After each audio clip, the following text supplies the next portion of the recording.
Hey, you! Welcome back to the show. On this show, we spent a good amount of time chronicling the creepy little critters of the anti-woke world. Anti-wokeness, what is it? Well, it's the antithesis to wokeness. Okay, but what is wokeness? And well, that depends on who you ask and what time in history it is. The word woke as a political term rose to prominence as part of the Black Lives Matter movement in the mid-2010s. It was used as a descriptor of someone who is aware of or awake to injustice, especially racial and social injustice. In recent years, though, this term has been co-opted by conservatives and anti-feminists to mean, in essence, stuff that we don't like. This includes everything from gay people to climate change to BLM to just really any vaguely left or liberal thing. That's all woke. It's woke. And with anything that's going on anywhere and in of the world or inside the world, this ideology, anti-wokeness, can be found on TikTok. That's what we're going to look at today, some viral anti-woke TikToks with some questions in mind. What are they saying? What do they mean? And how do these ideas relate to other stuff in the world? Okay, strap in, like the video, and close your eyes because it's time to go to sleep. Good night. This first video is titled, "Spot What's Wrong with This Viral McDonald's Ad." Okay,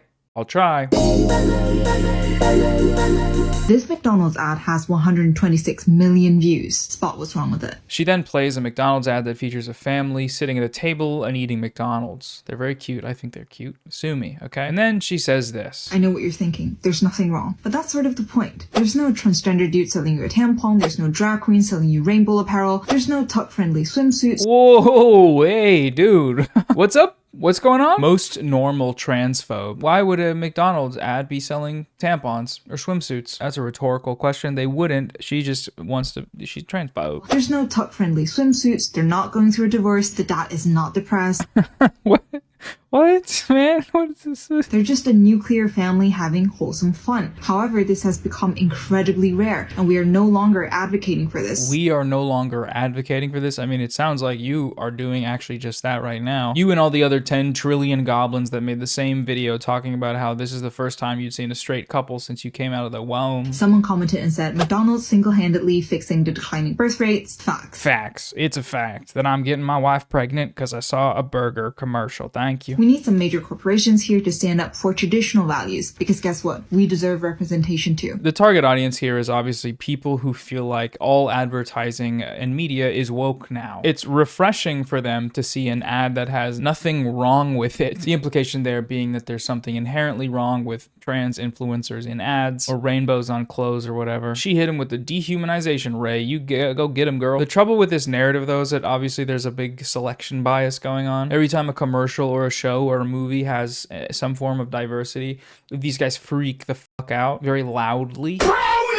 This creates an ecosystem where every occurrence of like a black mermaid or a gay cartoon character or a trans-inclusive ad campaign, these stories all get blown up, and then that compounds the narrative that everything is woke now. Despite the plethora of movies and shows and ads and media being released during that same amount of time that features just straight couples or white people or whatever. But you know, ultimately, the ultimate question is, who cares? Who cares? Thank you. An issue why you're against abortion and why you're against transgenderism is because you're a misogynist, okay? First of all, I'm not a misogynist, because a misogynist is someone that puts down women. I exalt women to their rightful role. Women are supposed to be women, not men.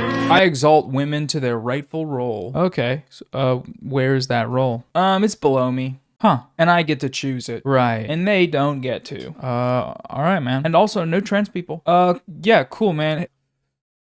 Oops. Every time somebody says that a woman is equal to a man and does what a man could do, and you're actually abusing and denigrating women. Hey, new type of abuse just dropped. Equality, equal rights. That's a classic Darvo tactic. You're putting down women by saying that. So you're actually anti-women. I'm pro-woman. Ooh. Got him. Hit him with that Umo reverse card. Sometimes the real misogyny was the friends we made along the way. Now, I wouldn't consider myself authoritarian by any means, but I think gender content street interviewers should all be rounded up and put into a hole. A big hole in the dirt in the woods. Put them all there. Toss in some handheld mics and ring lights and let them duke it out. Let them discover how to ask questions in the most annoying way that's humanly possible. And then study it as a warning of the apocalypse. Whoa. Stop right there. Before we continue the video, we need to talk about today's sponsor, which is Lilo. Some people say no nut November. To me personally, I say Nut November. Sex is fun and good, and nuts are great too, which is why I love Lilo products, like the Soraya Booty Beads Massager. Soraya Beads is a gender-neutral booty beads massager designed for those just getting into booty play exploration. The Soraya features bow motion technology, which is inspired by the masterful movements of violin players and emits powerful vibrations that resonate inside you, one bead after another. It's got a cascading pleasure design, so the stimulation is a gradual increase for maximum comfort. There's 8 powerful pleasure settings to go on and explore. And it's gender neutral, so any type of spot stimulation you want to go for, go nuts.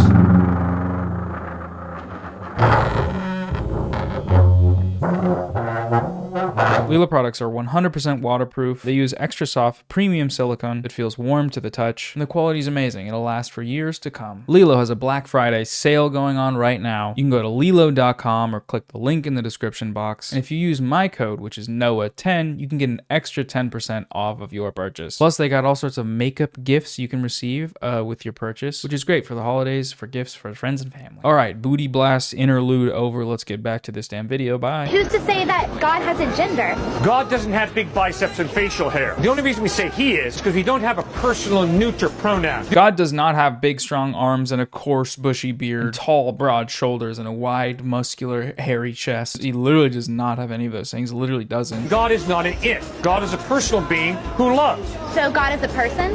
Personal being who loves you. It's pretty good news, isn't it?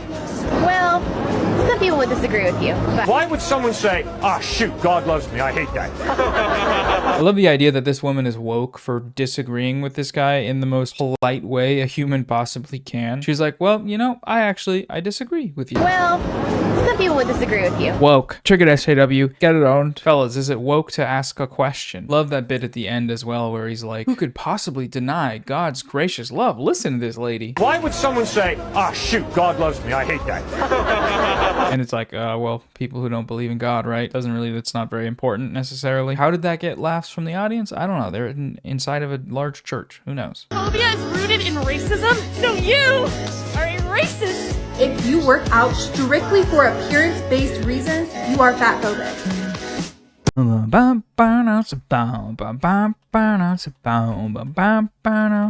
This is what I'm talking about when I've mentioned the weird overlap that sometimes occurs between conservatism and fitness content. I don't know what this Goggins guy's politics are, and frankly, I don't really care. No offense, Gogman. His presence on the internet, though, is primarily that of a motivational workout guru. The point of this post is to show clips of him working out looking all buff and runny. However, for a certain audience, this TikTok is made more compelling if they're able to construct an enemy. If we start the clip out with some overzealous, on the verge of crying 19-year-old activist saying that fat phobia is racist, those workout clips might hit just a little bit harder. There's drama there, right? Really? You're really saying that this is racist? How could it be? He's merely getting all pumped up. The question here, though, is this claim that fat phobia is racist, ergo fat phobes are racist, is it a position taken seriously by political actors who are versed in these ideas? And, well, no. There is a discussion to be had about the racist roots of changing perceptions of fat bodies, which is a matter of historical fact. However, that nuance is hardly captured by just telling someone that they're fat phobic and therefore they are racist. It just is a little bit unhelpful to do it this way if you're trying to get people to understand what you're talking about. With all that said, though, there's a reason that this viral video has yet another character of a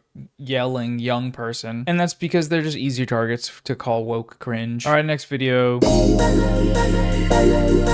If your chromosomes are XX and you're young, you menstruate. If you're XY, you don't. Correct, but what about trans men and non-binary? We're not excluding men. a whole group of people. They're women that dressed menstruate. as men. You are not a man. Damn, that 5th grade teacher reveal is wild. That's a fucking downer, dude. Obviously, we know that people like this exist at every level of society, but there's something about this one just feels bad, bro. I'm gonna be real with y'all. I don't really feel like sitting here and arguing for the validity of trans people's existence. That to me is an argument that doesn't really need to be entertained. Either you're cool and normal, or you're like this guy. And with guys like this, I think personally that we just need to wait for them to die out. Okay, next video.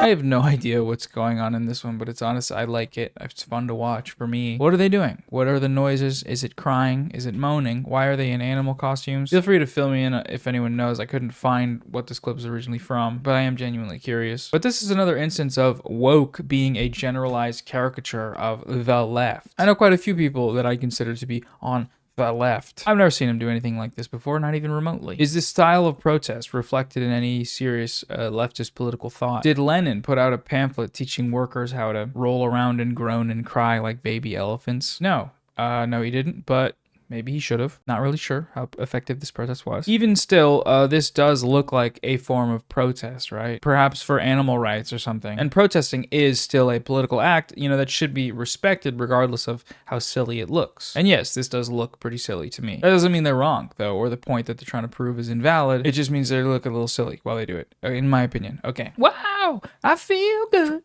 I knew that I would now. I feel good. I knew that I would. Whoever made this one is tipping the scales a bit here, right? The before examples are professional red carpet photos, all done up and pimped out and whatnot. And the after wokeism, whatever that means, they're low quality, unprepared paparazzi photos or weird angles. You're cheating. Okay, that's cheating. You're doing a cheating. This kind of aesthetic political posturing is always very interesting to me because it could just be boiled down to these. I don't like these people how they look. They are ugly. To me, I don't think they're hot. That's my politics in a nutshell. Okay, looking back on it, this video is not politics. It's just it's saying ugly. That's not a real thought out political stance. It's just people saying this is woke and weird. And I don't know why I dove so deep into this, but here we are. I hate woke people. Why? Because they're embarrassing and stupid, and it's clown world. I don't like clown world shit. Okay, all right. Can't argue with that logic. Because it's not real. We're not in a real world, okay? Let's be real here. Woke people are dumb. This is like watching Chomsky in his prime. I'm compelled. So don't be afraid. And everyone agrees with me too. So let's not even fucking start right now because everyone agrees with me. I have so many people who would think that, oh, maybe I'm woke, but they're not. And they DM me all the time like, oh my God, I so fucking agree with you, but I can't say it because I'm afraid. Like everyone agrees with me, so don't even fucking start, but let's go. The silent majority thing is my favorite thing that weird people do. Everyone agrees with me, okay? There's just so much woke cancel culture that they keep it in the DMs. They don't tell anyone because they're scared. Not like me. I'm not scared, but they are. This is a totally vacuous video. I don't even know why I included it. I just thought it was kind of embarrassing. I think I wanted to annoy myself and others because 'tis the season to give and receive. You know what's funny right now is watching the hardcore left walking away from their hardcoreness, you know, after they fucking took out so many innocent people. Now they're doing their new thing is like, nobody got canceled. What are you talking about? When he says that the left killed all those innocent people, is he talking about Stalinism? That's like usually what people say when they say that. Soviet Union, communism, 1,000 billion people dead. It's true, Marx said to do it. He said it in the first page of Capital. Go read it. Oh God, another old person saying we can't even say this. It's like, no, you did do that. You did do that, you fucking cuss. Right? Hey, swear word. Very naughty, Bill. That is what happened. That is what happened. Right? It'd be nice if he could be specific about who actually was really canceled. The biggest example I can think of what he's talking about, of big internet backlash to stand-up specials, is Dave Chappelle. And we all know just how canceled he was. Him and his $20 shagillion Netflix deal. Chris D'Elia, maybe? Is that who he's talking about? People figured out that he was sexting minors as a 42-year-old and they stopped having him on their podcast. That's cancel culture, baby. Don't let it get you. Also, he's still touring and his active podcast has 600,000 subscribers. Cancel culture. We all told people they had to get vaccinated. Bill, careful now. And liberal left people flipped out if you didn't say they. Oh! And they tried to fucking end you. That's what they did. That is what they did. Now they're like, what are you talking about? Like your parents, right? When you go home for Christmas.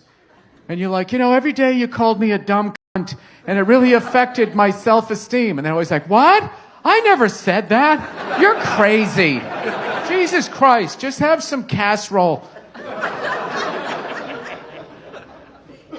Dude, this clip is just kind of embarrassing. Listen how quiet the crowd is. Pity laughs for a 20-year-long career comedian. It's sad, you know? Don't know what to say about it other than they just keep doing it. The comics keep doing the cancel culture thing. And man, it's been like 4 years of it. I don't get it, man. I just don't get it. This guy's a funny guy. I've seen some of his specials that are pretty funny to me. So how does this happen? You just get old? I don't know. In the last week, people have been roasting this guy, Matt Rife, a comedian who just dropped a new special for it just being kind of bad. I'll play one of the most heavily criticized jokes, which was also the opener to the stand-up set. There, and the hostess who like seats you at the restaurant had a black eye.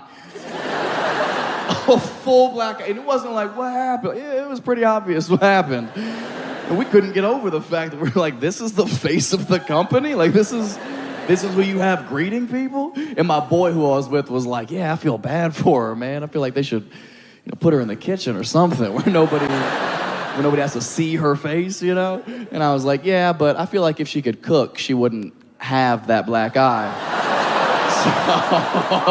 The problem with this bit is not that the subject matter is too dangerous. It's just not funny. This is a joke you'd hear in the back of the bus driving to 6th grade. It's unoriginal, and it's not funny to anyone who's lived on this earth for more than 12 years. Okay, editor Noah here. Watching this back, there's actually even more reasons why I think this joke sucks, and I kind of want to be a hater for a sec, because it's really annoying to me. First of all, his audience laughing at the setup line that she has a black eye. The hostess who like seats you at the restaurant had a black eye.